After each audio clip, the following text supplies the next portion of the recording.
I'll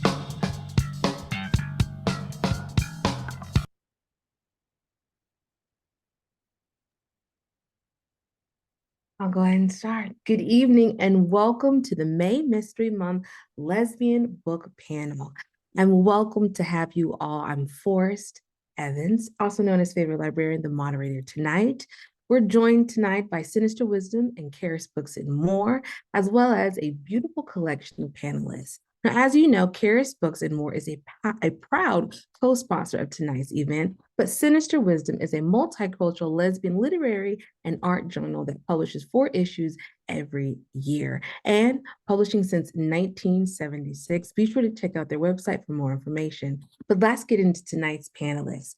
First, we have Terry Wolverton, the author of over 11 books of poetry, fiction, creative nonfiction, including Embers, a novel of poetry. But it's her 12th book, Seasons of Eclipse, which I cannot wait for, which is published by Bella Books. Also featured on multiple lists similar, we have our next panelist, Jean M. Redmann, the author of one of my favorite mystery series featuring a New Orleans private detective, Mickey, as well as being featured on multiple lists like the American Library GLBT Roundtable Over the Rainbow list, including multiple others. And she also still resides in the historic area of New Orleans. Next, we have Barbara Wilson. Now, not only does Barbara Wilson work as a translator, but also as a writer, including multiple series. And her books have been published not only in England, translated in Spanish, Finnish, German, and English, but I love her title. Excuse me. I love most of her mysteries. As many people know, she's also the co-founder of Seal Press. Now, that leads me to our last but not least, an Atlanta native, Penny Mickelbury. Now, the author of over 16 published novels and a collection of short stories and over half a dozen of stage plays, this author is a 2-time Emmy finalist of her mystery novels and a Goldie finalist of historical fiction. I am so honored to welcome all of our panelists. How are you all doing today? Good, thank you. Great, thanks. Doing well. Oh, wonderful. Well, thank you. You all bring so much joy, but the literature you bring in the genre of mystery sets a different tone. So I wanted to set the tone with a passage from an iconic title that has been featured not only on multiple avid readers lists, but on syllabus of scholars all around the world. From Hallowed Murder, the Jane Lawless Murders series, book number 1 by Ellen Hart. This is the first paragraph of chapter 1. The dark figure moved quickly along the wooded path. It was unusually cold, even for a November night in Minneapolis. The bitter rain that had begun falling about an hour had cleared the path of any who might still be hanging around. No one had seen them. And what was the difference if they had? It was only a matter of time now before the truth came out. People like her should be exposed for what they really were. What kind of world would it be with people who would commit a filthy act and not be ashamed? What was it she had said?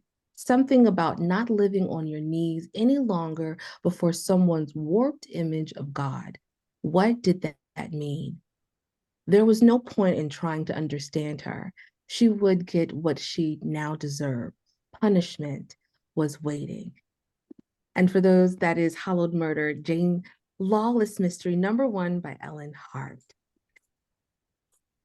But for my panelists, from titles like The Intersection of Law and Desire, Murder and the Collective, Darkness Descending, I love Mimi, and Seasons of Eclipse, individually and collectively, you all are titans in the literary genre of mystery. Yet at your respective intersections, your individual work stands unmatched. My question is, compared to romance, poetry, fiction, and other genres, how did you arrive at the conclusion that mystery was home for you? And how do you define mystery? I'll go ahead and jump in. I think mystery at its heart is about the search for justice. And that is something that always interests me, is how do really flawed and messed up human beings search for justice? I think that that's the quest in the heart of mystery. I think that all other genres, people often look down at romance. I don't like that attitude. I think the genres particularly speak to things, the great quest of life. How do we find love? What's in the future? Adventure and mystery is the quest of justice. Mm, that's beautiful. Terry, I, Barbara. I came to writing mysteries because my parents read them in the golden days of the mysteries. And I didn't think about it until well after the fact. But the writers they read were women. So here I am thinking, okay, I can do this. And what really inspired my first mystery novel, Keeping Secrets, I was living in New York City and walking through the village one day. I loved the village, by the way. I started to notice on all of the poles and posts were the names of famous people, actors and writers and things going, gay, gay, gay, gay. And I thought, what the heck is this? And the urging that famous gay people should come out of the closet so that the world would be easier and better for everybody else if it was known that somebody rich and famous and powerful was gay. And I thought, oh boy.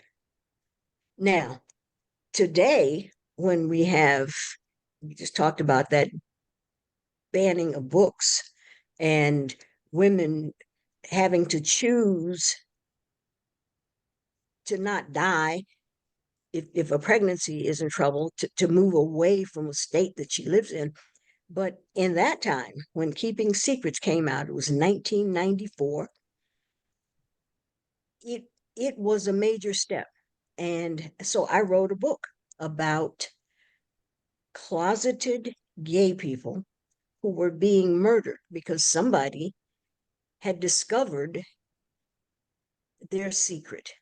And these were not famous people, they were pillars of society, bankers and lawyers and teachers, but somebody thought that they were dangerous. And in a way, they were, because we're still hated, and and all of us on this panel, we're out and about, but we're somehow dangerous, which boggles my mind. But here we are. And so that book came out 30 years ago. It's hard for me to believe that that is the case, but people still read it, and people still say to me that book made a difference in my life, because I thought, well, um, if these people can come out and stand up and say, yes, I'm a lesbian, I'm gay, and I'm not afraid, then I can too. And so I thought, well, shucks, if I don't do anything else with my time and my words, that'll be all right. And that was just the first of however many books I've written, but that was the impetus, that it was people were being publicly shamed, and fortunately, a good number of them decided, okay, that's enough of that. And so once they started to come out, this public shaming kind of went underground until today, 30 years later, where it's alive and well. Amen. So it was restorative for you. I'm sorry? So it was restorative for you. Yeah. Yeah. I mean, it was not something I thought about. I mean, I knew I was gay. I've known I was gay since I was 13, but nobody cared. I mean, I wasn't rich and I wasn't famous. And so I could tra la, go about my business. But if someone had decided to make an issue of it, Could I have lost my job? Absolutely. Could I have been evicted from my apartment? Absolutely. Um, so it made sense to me to say, okay, me too, when that had a different meaning. Me too. Yeah, I'm out here and I'm going to write this book and I'm going to put my name on it. Um, I had to notify my parents first. It's like, hello, guess what's coming? And while they were very pleased that their daughter was going to be published, they had to do a big gulp and think, well, okay, if you're believing and if you're that strong to stand up for it, then we're strong enough to stand up behind you. And they always did. They Wow. always did. Especially my mother, the librarian. You know, I'm glad she's not here to see what's going on now, because this would have devastated her. Yes, all the book bans. But Terry Yeah. and Barbara, what about your definition of mystery, or how did you all arrive? Barbara, go ahead. Well, it's been 40 years ago this year that I published Murder in the Collective. And I had always loved mysteries since my teenage years, mostly for their entertainment value. So I think Murder in the Collective was an experiment for me. As we know, lesbian lives weren't reflected in the mainstream media, and certainly not the kind of life that I lived, which was more countercultural, feminist. Um, and I think that I wanted to see if I could write a book that would be entertaining and draw readers in through a mystery, but also look at the politics of feminism and racism and the kind of split between a heterosexual collective and a lesbian collective. But I wanted it to be funny as well and satiric. So I just started writing one day and we published it and people liked it. I think I hadn't really thought about writing a whole series at that point. I had read some feminist mysteries, but I had never read at that point a lesbian mystery. But there was a lot of support for that. People thought it was kind of wonderful to see themselves reflected in a mystery. So I continued onward. I think if it had fallen with a thud, I probably wouldn't have. I was also interested in nonfiction and fiction, and certainly I was involved in publishing. But I really just enjoyed my whole period as a lesbian mystery writer very much. And it was so exciting to see others like Catherine Forrest and Sarah Schulman kind of come out with books the same year, and then more and more books, and sort of be on panels, talk about things like Jean was mentioning, the sense of justice, kind of getting a sense that feminist mysteries, lesbian mysteries could do something new and could open up discussions in our community and in the larger world that were very much worth having. Up to you, Terry. Thanks. Well, my introduction to this genre is very personal, because when I started writing novels, it was pointed out to me that I did character really well, I did setting really well. I didn't really do plot very well. And so I thought, all right, I had and a feminist agent looked at my first novel, which was not the first one to be published, and said, put a murder in it. And at the time I was like really offended, like, no, this is serious political, I didn't know anything basically. But after a few years, I started working on that book and I did put a murder in it. And I understood then what the agent was saying is, this needs an engine. This needs an engine.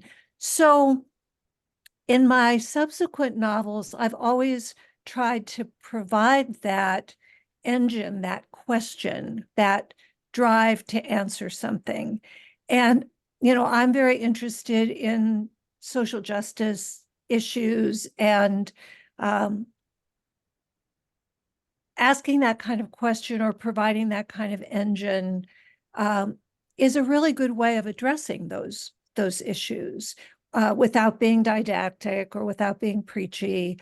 But as my protagonists navigate the world, they have to interact with their world. And, we all know how the world is. So that's how I got interested in this genre. Mhm. Beautifully, you all share not only the definition, but the cornerstone of not only the genre, but how significantly important it is to you all. But I must say, I am going to steal the line that it is the pursuit of justice. I am now going to start defining mystery as such. But as queer women and lesbians have always been in the creative space, from directorial debuts like Watermelon Woman, which is one of my favorite films, to pivotal authors like Ward, Pat Parker, Ellen Hart. Yet suspense and mystery are often secondary on the minds of readers when they consider or are seeking lesbian voices. My question is, in what ways do you think the experience or perspectives of lesbian authors in mystery or suspense genre contribute to the portrayals of LGBTQIA plus characters and themes within the narrative?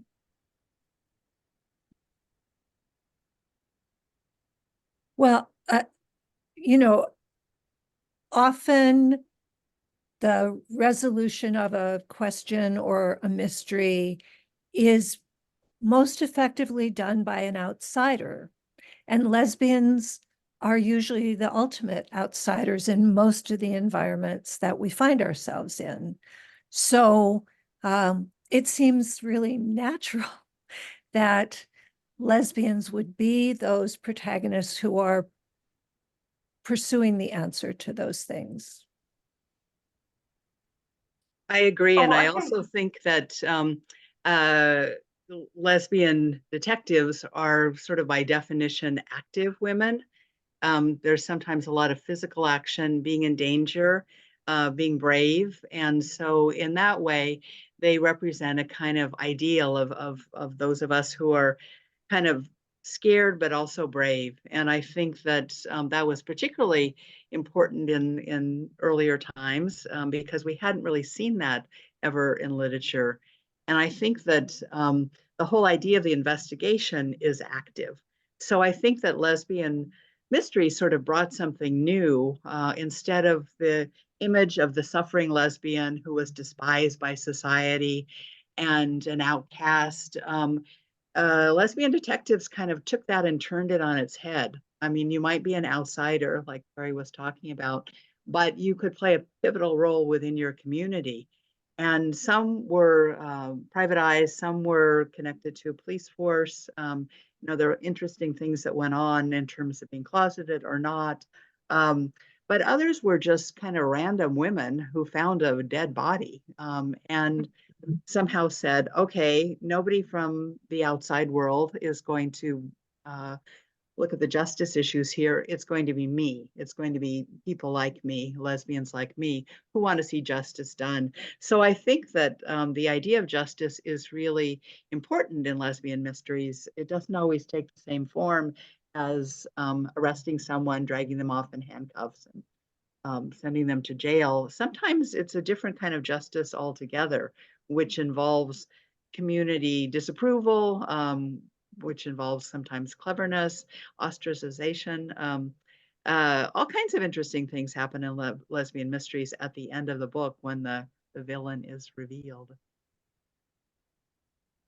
Well, I think too is that mysteries have been they've been around for a long time, obviously, and some of them have the iconic heroes, the Walk the Mean Street and that sort of stuff. And what do we do when we take someone who has been defined as a hero for generations and generations of this role and say, well, no, I'm going to make this person a lesbian. I'm going to sort of upset the social order, and I'm going to be the person who decides what the justice is. I'm going to be the person who decides, the act of the chaos, and then resolving the chaos, or doing something that leads to resolution. When it's a lesbian doing it, when it's that kind of outsider, it's often the person who has been, viewed as the villain suddenly says, no, I'm not the villain. I'm going to actually be the opposite of the villain. I'm going to be the hero. And, I don't think we always recognize how revolutionary taking these small steps can be when we say, no, this space can also be mine and I can be part of this. I'm sorry, there's a cat This is the noisiest cat. He is fine. Um,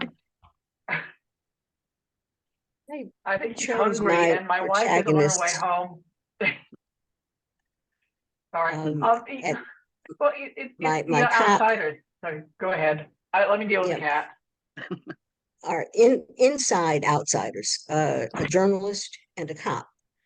And I did that intentionally, partially because the old acts write what you know. I had been a reporter for many years. So I understood the potential for power. And I knew cops because I covered cops in the criminal justice system for a long time. And I thought, okay, if I make them partners, because there is a natural, I mean that is that is a natural headbutting, cops and reporters. Cops don't like reporters, reporters don't like cops. And so suppose I make them lovers. That really creates a difficulty.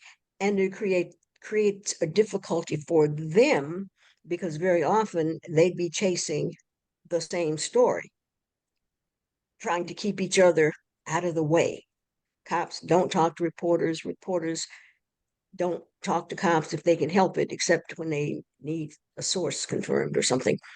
And it created for me the opportunity to look at situations from two very different perspectives, while at the same time making issues that were crucial to me take center stage, like the cop in this, John Malioni, who heads the DC Police Department's hate crimes unit, is pushing to make crimes against women hate crimes because there's been a rash of murders of prostitutes that the homicide department was just sort of ignoring because it's like they're just a bunch of hookers. And no, they're not. They're somebody's wife, somebody's mother, somebody's daughter, and people, they're being killed for sport.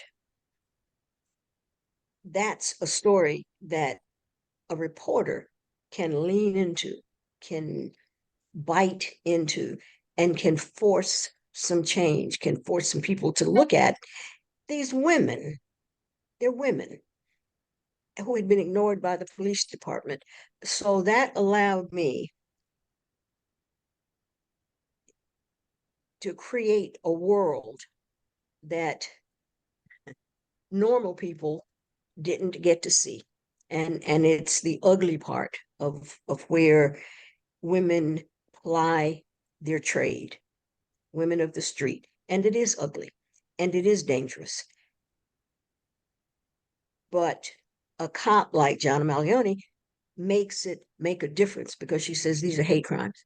These women are killed because they're women and they're hated, and we need to do something about it. So it allowed me to bring some issues to the fore that perhaps people didn't want to hear about. And I've heard that a lot about my work over the years, that it makes people uncomfortable. Well, good. I think people ought to be made uncomfortable in the face of injustice. If it makes you uncomfortable, then do something about it. So that's where my cop and my journalists come from, and they did it for 6 books. I mean, each of your writings truly meet us all at the edge of each other's battles. But just exploring the works of lesbian authors and mystery can open up discussions about various themes, character dynamics, and narrative styles. But being prolific is often an overlooked hurdle many writers don't consider after their first title. However, you all each have maintained your notoriety and engagement with your audiences by continuously publishing over the years. Many prolific writers, specifically queer authors, have a unique challenge of maintaining a high output of work while ensuring quality and originality. My question is how does the struggle of being prolific impact the creative process or your overall work as an author? Well, I don't feel I've been prolific per se. I mean, compared to some other people I know, my first book was published in 1990. This is the 11th that I've gotten out that just came out this last year. So that's what, 35 years? Yeah, I guess I'm that old. I've written 2 other books that were published. I'm working on some more, but I don't feel that that's prolific. Sometimes it took me 3 or 4 years, and I did retire about 2 years ago, and I've been able to do more work. But when I think this is true for all authors, is how do you make your day the day that demands of you, and then to cram in writing? And oftentimes it's a choice of what do I go out and hang out with friends, or do I sit home and get at my book? Do I do these things? What happens when I get dragged out of it because I have to go on a work conference and this sort of stuff? And the ways that we have to do that, and I think particularly for queer writers, marginalized writers, writers who aren't often accepted and rewarded by the mainstream, it becomes harder because you're not going to really make a living from that book. You're going to have to do something else to make a living. I saw a quote from someone that said, they wanted to know how she was an independent author. And she said, well, the real truth is I married someone who works in finance. And that's, yeah, I mean, that was the truth. Most of us we had day jobs. And when you had a day job, you come home at night and you're tired, and then to try and write in that, and then to write when your acceptance may be conditional. For a long time, I never thought I was really a mystery writer. I thought I was a lesbian writer, and that was often reinforced by things like when my 3rd book came out in 1995. It was actually published by one of the big publishers, W.W. Norton, and so it was like, oh yeah, big deal, whatever. And first of all, there was a lot of support. I can say that a lot of straight people supported it, but I remember a friend of mine saying that she went to her local bookstore and they had this big display in New Orleans, and she said, oh, my friend just had this book coming out, and the bookstore said, owner was like, I can't have that kind of book in my store.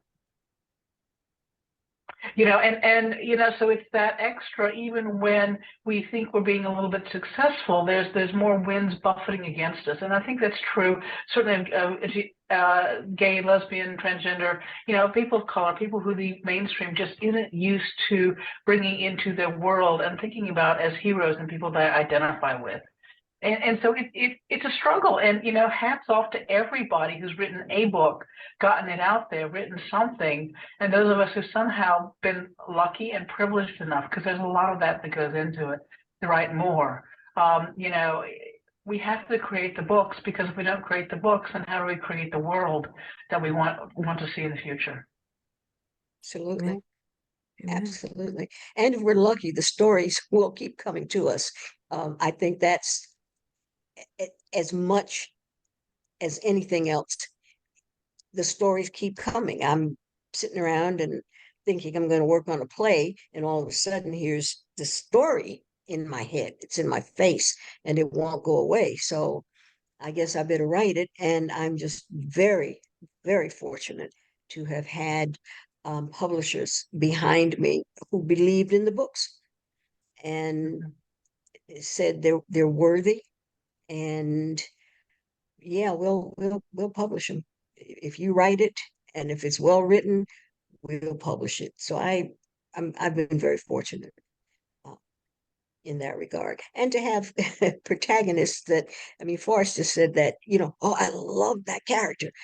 That's great, because people do. They buy into them, they accept them, the characters resonate with and for them. And I can only say I've been very fortunate in that regard.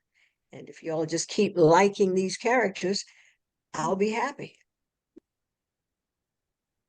I suppose I don't think so much in terms of productivity or being prolific as just thinking about being creative.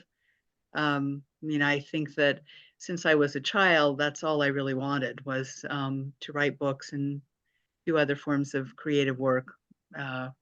Dancing, painting, acting. I was interested in all those things. And I had encouragement. I always didn't have enough encouragement, but that didn't really matter to me. I think that it was always my vocation. So I have been interested in other things besides mysteries, even though I love them. And I have also wanted to stretch myself intellectually and creatively to write in other genres. So I've written quite a bit of nonfiction, memoir, travel, a lot of personal essays. And, in the last 10 years, I started getting drawn more into academic work, which was kind of surprising because I had never been an academic. And, at the same time, I felt like this is something I could contribute to, writing about indigenous people in Scandinavia and uh, tourism, all kinds of interesting things. And I think that it didn't prevent me from continuing to write mysteries from time to time, because I kind of missed my character, Cassandra, and I wondered what she was up to. But I think that part of the reason we may be prolific is because we just love to write. And, sometimes things don't work out in terms of publishing.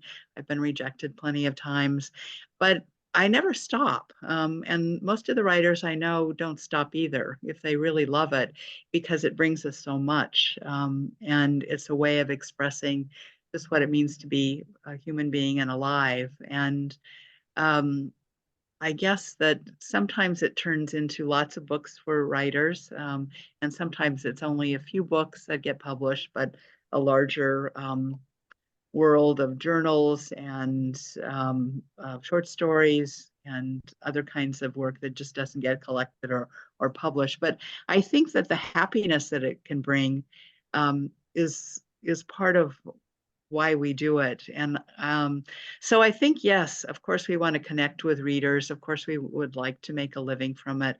But for me, that's not the primary core reason that I write. It's just because I love it so much. And I'm always learning and I'm always testing new possibilities and sort of challenging myself. Well, and I'm going to identify with that also. It's like, what else would I be doing if I weren't writing?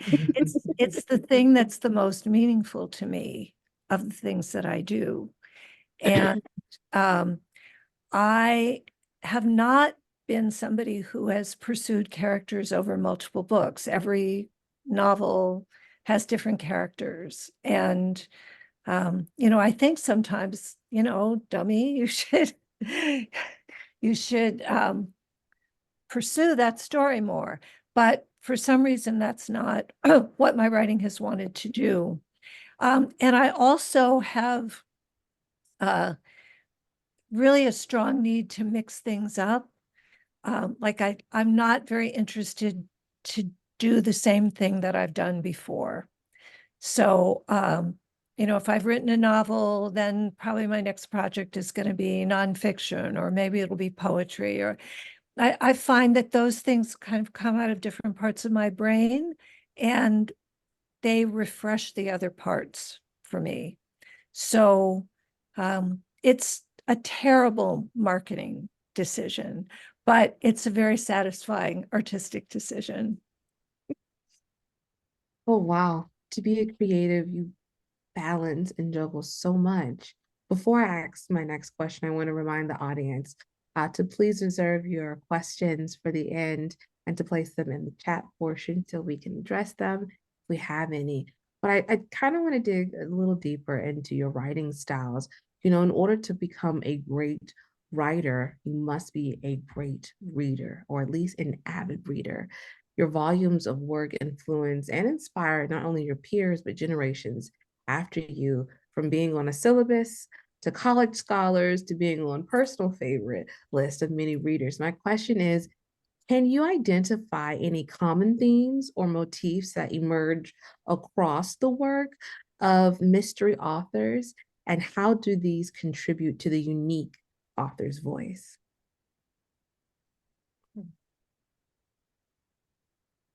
Well, in all of my work, injustice is either an upfront theme or an underlying theme.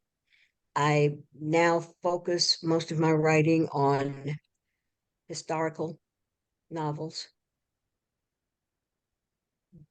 but injustice, the plight of women in this culture, this society, Black women, specifically. There is and has been this belief, this sense that Black women were throwaway people, dispensable, and hadn't contributed very much to society or to the culture. And so I have dedicated significant time and attention to proving that old trope to be crap. And I'm you notice that I am being I'm trying to be non-profane, but I really have had just about enough of this degradation of Black women. I mean, every time I see the the treatment that the Vice President of the United States gets at the hands of some of these people, I mean, it just infuriates me. And it's because she's Black. She's brilliant, drop dead gorgeous, as far as I'm concerned, and has made major contributions to this country and to the government of the United States of America. She gets no play for that. None. So I see it as my mission, part of my mission, to write, whether it's historical fiction or a mystery or in a stage play, stories of women whose fight against injustice is central to their being. It is central to my being. And it just so happens that I'm not a politician. I'm a writer. I'd last about 3 seconds as a politician because I would not be as gracious as Madam Vice President or Madam Justice Jackson. Gracious women, but they get no credit for it. They're not seen as necessary and viable and a resource. And I would really like to see that change before I take my last breath. So that's kind of what I'm about. And whatever the story is, whether it's a mystery or historical fiction or a stage play, I don't do poetry. that escaped me many years ago. I can read it, but I can't write it. There, I received that. I would also add Stacey Abrams to that list of unseen Black women as well. Absolutely. Oh yeah. Absolutely. I had to move away. I had to move away from my hometown the second time an election was stolen from her. It's like, okay, enough already. And I can't live here. Can't live here. I receive it. But she's a brilliant, courageous young woman. And she notice I writes said mysteries. young, because they're all young to me. And she they're also all young. Yes, you're right, Jean. Yes. Yeah, she's courageous. I love them. I respect them. I admire them. And I hope that they have it within them to continue the fight. I hope they don't get tired. And I quote Fannie Lou Hamer, who said famously, "I am sick and tired of being sick and tired." Amen. That's one of my sheroes. Fannie Lou is one of my sheroes. Mine too. Mine too. Would you all like me to repeat this question again, or I can move on? No, I can speak Yes, to it. yeah. So something I wanted to point out, and I see this in the work of women mystery writers, lesbian mystery writers, but also women. And I see this less in work by men, not never, but less, which is that the protagonist is changed by the steps that she takes to find justice or resolve the question, that it isn't just she starts out hard-boiled and she stays hard-boiled. In the course of interacting with people and in the course of discovering things about society she may not have previously recognized, she comes out a different person at the end of it. And I think that psychological journey is really satisfying to read. I would agree with that. And I think that one of the things I sort of see uniting mysteries is that they're social novels and they often tackle race and class. So the detective sort of is able to move through society. And I would, just as an example, Jean's books about New Orleans, you've got wealthy people, you've got poor people, you've got drug addicts, you've got, uh, friends of hers. I think that all mysteries, Penny's definitely, with this sort of license, the journalist, the cop, they can go into lots of different situations. They've got their home life, they've got their personal lives, but they can also reach into society and describe that for us. And I find that really fascinating and invaluable. It's something I love about mysteries. Even when they're little cozies, they're still about the layers of society. And so we have insight in that way, to what people are doing in this world, how they're living, what they're hiding. The investigator somehow has the right to ask questions. And in asking those questions, we find out a lot as the reader. Yeah, I agree with that. I think that as investigators, as people who are searching for that justice, it gives you a certain license to go beyond the polite and the social contracts. You're asking a question about, well, what did you think of the victim, or what was your relationship? And a lot of times people do want to talk about these things. It's just we're often so constrained. And that moment when you're having this conversation, and I think character is the heart of the mystery. As someone was saying, talking about a panel that we were proposing to doing, they say, "Oh, it's a whodunit. It's all about plot." And I had to kind of push back a little bit and say, "Well, actually, it's really about character." And because that is what drives the mystery. For me, I think the key to a lot of my books, I shouldn't be telling people this because it'll be easier to figure out who done it, but is you have to have power to really do damage. And the people with the less power, they can't do a lot of damage in the way that people with a lot of power. So one of my quests for justice that my detective looks into is, how do you work against power? How do you bring power to justice, or at least some level of accountability? And I think that critique of society that I think a lot of us do. Barbara, you do it. Terry, you do it. Penny, you do it. A lot of other mystery writers do it. Is again, it's turning it on the head of what do we think about society, and instead of using a mystery to shore up the norms of society, we are often using it to tear down the norms of society. Someone commented about my latest book, Transitory. They said, "Oh, I was really hard on the police," and I said, "Yes, thank you. I was trying to be." I was trying to point out that oftentimes what we have called the justice system really isn't, particularly for people who are on the so-called edges of society, the people that, as Penny said, are often considered to be the disposable people. That's a very good point, Jean. Excellent point. That sometimes it is about tearing down the system, the norm, in order to make it better, or to make it better for more people. Good point.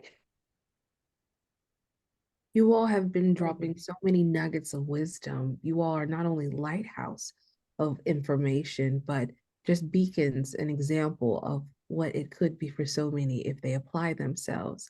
Sinister Wisdom is a multicultural lesbian and literature and art journal that works to create multicultural and multi-class lesbian spaces. Yet many up and coming authors are hesitant to submit their works anywhere in fear that they won't be received as their sheroes, like you all, so well received. My question is, how do you see your work contributing to the ongoing evolution and diversification of LGBTQ representation in literature and mystery?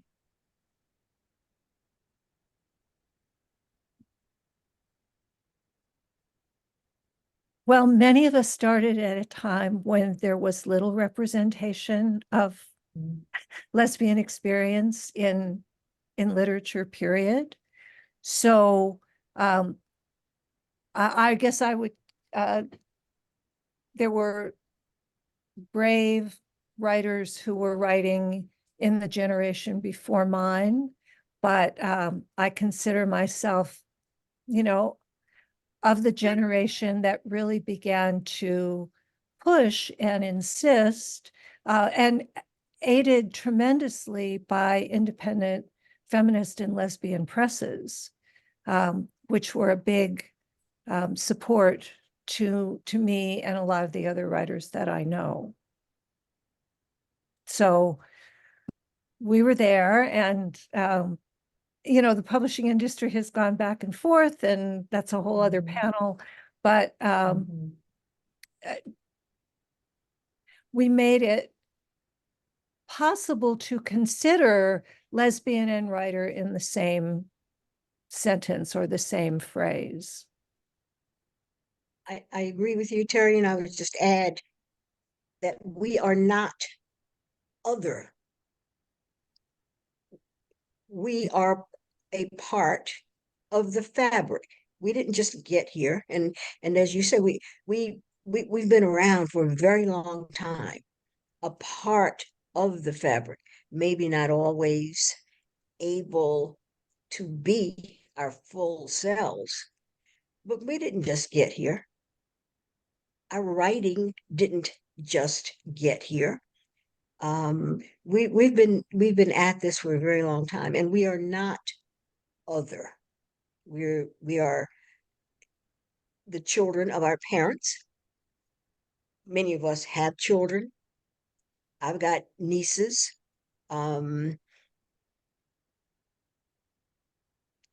I have young women that I'm very fortunate that I have several young women who look to me as another ma. You know, you're old enough that you can be the sounding board. What should I do? How do I do this? How do I go about that? You've done stuff, and so I think we are claiming our birthright. That is what we are doing, and I went to the University of Georgia in the bad old days, um, and you know, I sometimes drag gather a crowd, and all I was trying to do was to go from one class to another or go to the dining hall so I could eat, and there would be these people, and it's like, what do you want? Well, go back where you came from. I am fifth generation Georgia that I can count. And when I stopped being able to count, that was in the period before Blacks were counted. So I quit being able to count in the 1860 census, which suggested to me, I have no proof, but that those that were slaves, they were here. So you go back to where you came from, because Yeah. I am home. This is where I belong. These are my people. This is my dirt, and I'm gonna stay. I'm not going anywhere. Um, ask your president, your former president. He is the child of immigrants. He is the child of immigrants, and he hates immigrants. Immigrants. Why don't they go back? Why don't your daddy and your mom are no longer with us, but if they were, they're from Germany. this is ours, our home. We built it, and we can talk about it. We have the right to tell the stories of the women who helped make it possible for us to stand and rise, because we Mm. stand on the shoulders of those who came before us. We all do. We Amen. stand on their Yeah. shoulders. We don't know many of their names, but there we stand on the shoulders of lesbians who would have taken their lives in their hands had they dared say who and what they were. But they told the stories for us to unearth and find and embrace. Those are our women. They're ours. So Amen. Terry and Barbara and Jean, I thank all of you because you all make it possible for me to stay here. Well, I think And we I ain't support going each other. anywhere. Yeah, we do. We have to. Yeah, we do. We have to. Yeah, we do. We have to support each other. I think from the beginning, I was really conscious of a tradition already and of a collective effort. And I think that the tradition part, was often hidden from us, but we spent a lot of time trying to find out who our foremothers were and to honor their stories and kind of bring them to light. But I think we were also in dialogue with each other in those early days in the 70s when the feminist presses, the feminist bookstores, the journals were all kind of being created. It was a whole network. The women in print movement was hugely important, as I'm sure many of you know, and you participated in. And I think that, so that sort of puts the question of, what is our place within queer lesbian literature in context? We were only part of that. And I think everyone who was writing in those days was looking to others to see how's she doing it? How's that working? Oh, I'm inspired by that. Oh, we need more of this. We want to include her. There was a lot of richness building up this wonderful texture of lesbian writing over the last 50 years. Absolutely. Well, And I those are don't. the Yeah, and I think shoulders we stand on. yeah. I think we were also lucky. We sort of had what I call a flex point in history. In the 50s, we wouldn't have been possible for us to really do what we could do. I mean, we could write the books, but they would sit in drawers. But because of all the movements that came before us, all those people, the civil rights movement, of course, was sort of the one that really started kicking open the doors. And then the women were like, well, wait a second, we've got some problems here too. And then, of course, the gay rights movement, the LGBTQ rights movement. And from those various things of claiming humanity, claiming we are just as human as anyone else, we were able to develop, like Barbara said, the bookstores, the publishers that were saying, well, okay, you're not going to publish it, but we now have the technology that we can create all these small presses, and we can start publishing the people that are not going to be published by the big presses, because those are important voices. And without those bookstores to sustain us, without all the networking, the women's music festivals, without that sort of community, to really get institutions moving and going. I know a lot of places have closed, but some of them, like Charis, are still hanging in there and doing a great job. I often had to go to Atlanta when I was working, and I always loved to go there. And recognize how much we each contribute our small bit. But I've always said that that movements are like drops of water. We each wear a little bit of the stone away, but enough of us will wear the entire rock off. Oh, so poetic. Oh, if only I could And get I'm that. not a poet.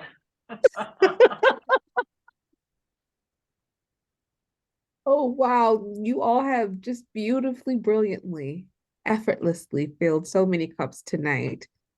We have a question for the audience, from the audience that I wanted to propose to you all. It's from Yolanda Brown, and they ask, what mysteries do you see your characters solving in 2050? Well, my character's not likely to be alive then, so she'll have to be a ghost. You're giving us a lot of grace.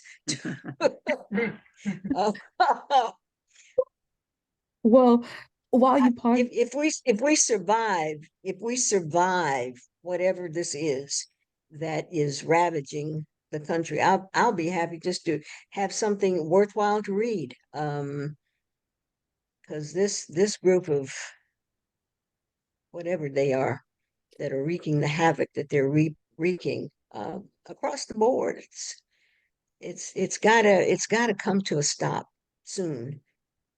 yeah. Well, we have one last question from the audience. Um, while many of you have relied on independent publishers, are major publishers like the Major Five, are they more receptive to your books? And that's by Suzanne Wong.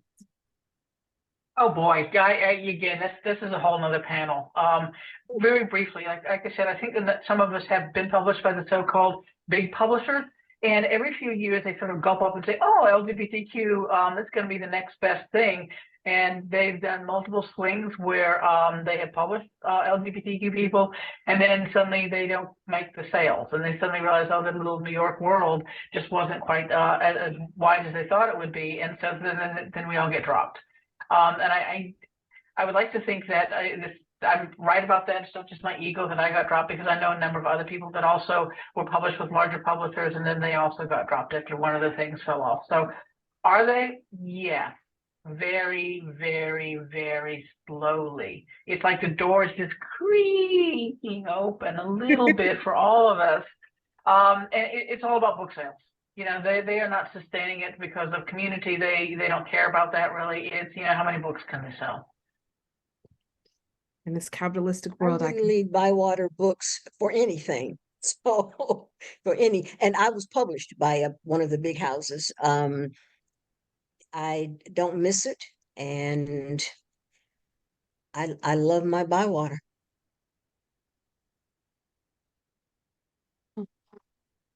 well, again, thank you all for being in community and in conversation with us. Tonight's recording will be recorded and stored. Be sure to check out Charis Books and More, but also Sinister Wisdom, one of the oldest lesbian literary journal. And thank you all again. It's been a pleasure. Thank you Thank you, all. Well, Forrest.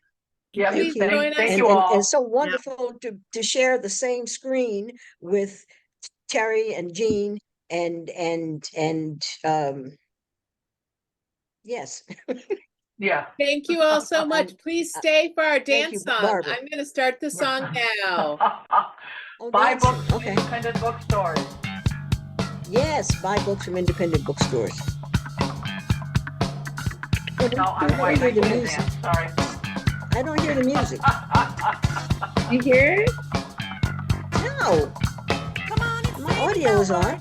It's the only chance you got to reclaim our name and not live in shame to try to improve our lot. Come on and say the L word. It's the only chance you got to stop the lying and denying. And come on and give it a shot. And everybody say lesbian. Everybody say lesbian. Everybody say lesbian. Come on, say lesbian.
lover. Thank you all. We'll see you in the fall.